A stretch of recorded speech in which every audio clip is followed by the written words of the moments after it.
गोवर्धन पूजा की कथा। घमंड तोड़ इंद्र का प्रकृति का महत्व समझाया, उंगली पर उठाकर पहाड़ वही रक्षक कहलाया। ऐसे श्री कृष्ण भगवान जी को हमारा शत शत प्रणाम। बोलिए वृंदावन बिहारी लाल की जय हो। कार्तिक शुक्ल प्रतिपदा को अन्नकूट उत्सव मनाया जाता है। इस दिन बलि पूजा और गोवर्धन पूजा आदि होती है।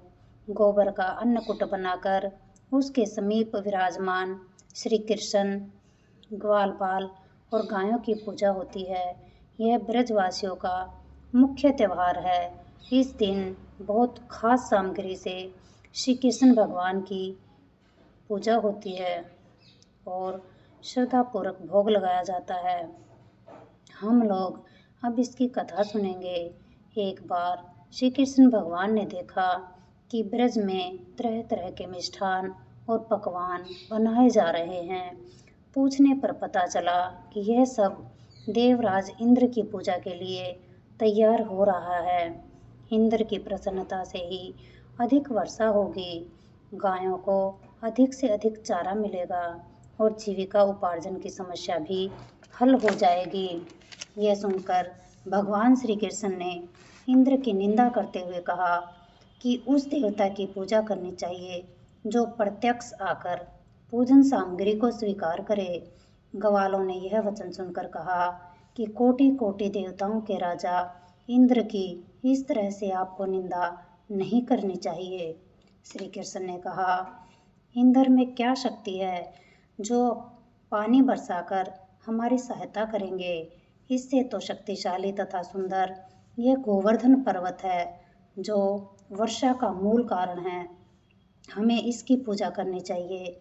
भगवान श्री कृष्ण के वाक जाल में फंसकर सभी ब्रजवासी घर जाकर गोवर्धन की पूजा करने के लिए तैयार हो गए। भगवान की कृपा से ब्रजवासियों द्वारा अर्पित समस्त पूजन सामग्री को गिरिराज ने स्वीकार करते हुए खूब आशीर्वाद दिया। सभी भक्तजन अपना पूजन सफल समझकर प्रसन्न हो रहे थे। तभी नारद मुनि इंद्र महोत्सव देखने की इच्छा से ब्रज में आ गए। पूछने पर ब्रजवासियों ने बताया कि श्री कृष्ण की आज्ञा से इस वर्ष इंद्र महोत्सव समाप्त कर दिया गया है और उनके स्थान पर गोवर्धन की पूजा की जा रही है।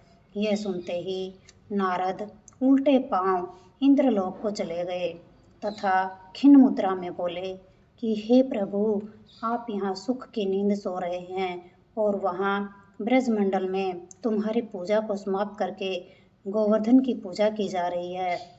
इसमें इंद्र ने अपनी मानहानि समझकर मेघों को आज्ञा दी कि वे गोकुल जाकर मूसलाधार वर्षा से पूरे गांव को तहस नहस कर दे।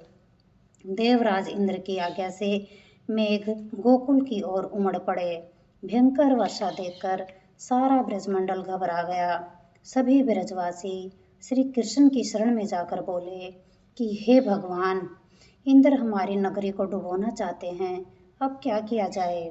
श्री कृष्ण ने सांत्वना देते हुए कहा कि तुम लोग गौओं सहित गोवर्धन की शरण में चलो, वही तुम्हारी रक्षा करेंगे। इस तरह सभी ग्वाल बाल गोवर्धन के पास पहुंच गए। श्री कृष्ण ने उसको कनिष्का उंगली पर उठा लिया और 7 दिन तक सभी ग्वाल बाल उसी की छाया में सुखपूर्वक रहे। भगवान की कृपा से उनको एक भी छींटा नहीं लगा। इससे इंद्र को महान आश्चर्य हुआ।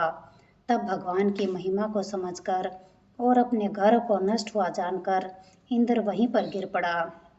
अपनी मूर्खता पर महान पश्चाताप किया।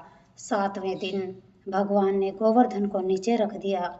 इसी भांति प्रतिवर्ष गोवर्धन पूजा करके अन्नकूट उत्सव मनाने की आज्ञा दी। इस प्रकार पूजन करके सभी ब्रजवासियों ने गिरिराज जी की परिक्रमा की।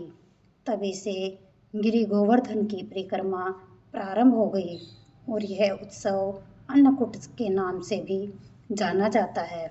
बोलिए वृंदावन बिहारी लाल की जय हो।